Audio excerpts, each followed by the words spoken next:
Byakuya had us gather in the dining hall of the old building near the hotel.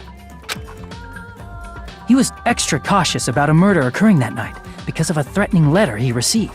Therefore, he decided to throw a party so he could monitor us. Though one person didn't come, the rest of us assembled at the dining hall, and the party was underway. But at that time, the trap set by a certain someone was already in motion. They plugged 3 irons into the outlets in the storage room, which nearly capped the power usage. Additionally, they prepared something else that would activate at 11:30 p.m. The air conditioners in the office and dining hall. They had already set the timers for these. Thanks to the irons maxing out the power usage, the breaker was tripped when the air conditioners kicked on. Since the windows in the old building were covered, the blackout plunged the dining hall into total darkness. But when that happened, Byakuya took out a specific item that he brought in his case.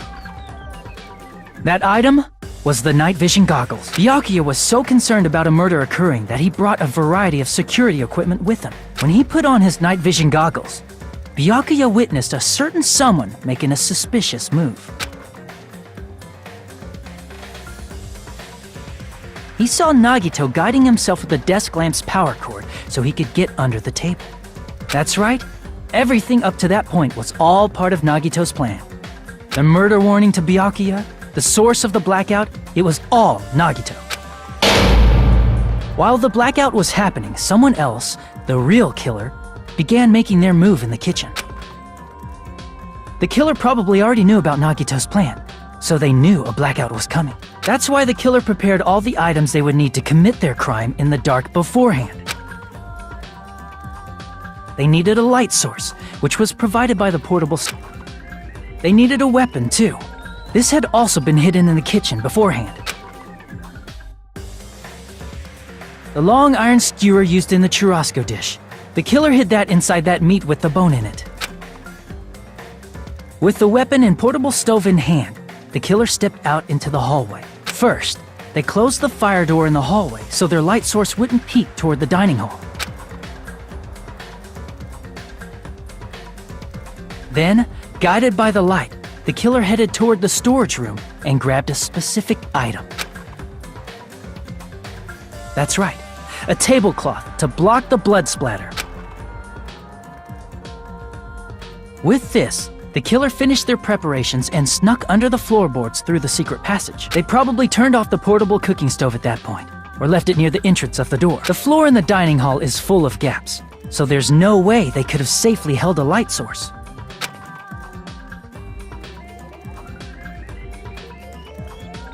But thanks to the glowing mark they painted earlier, the killer was able to get beneath the table.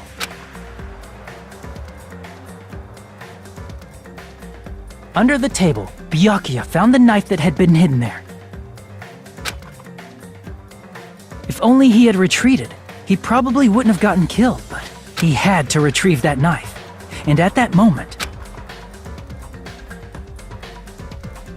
the killer lurking beneath the floorboard stabbed straight up with the iron skewer.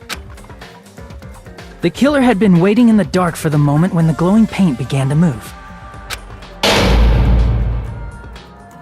After they murdered Byakuya, the killer purposefully shouted from beneath the floorboards to make it seem like they were still in the dining hall. Afterward, they came out from underneath the floorboards and rushed back to the kitchen.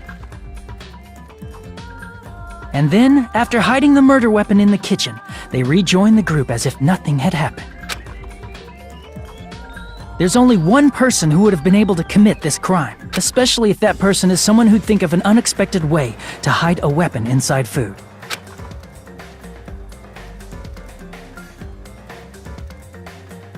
Isn't that right, Teru Hanamura?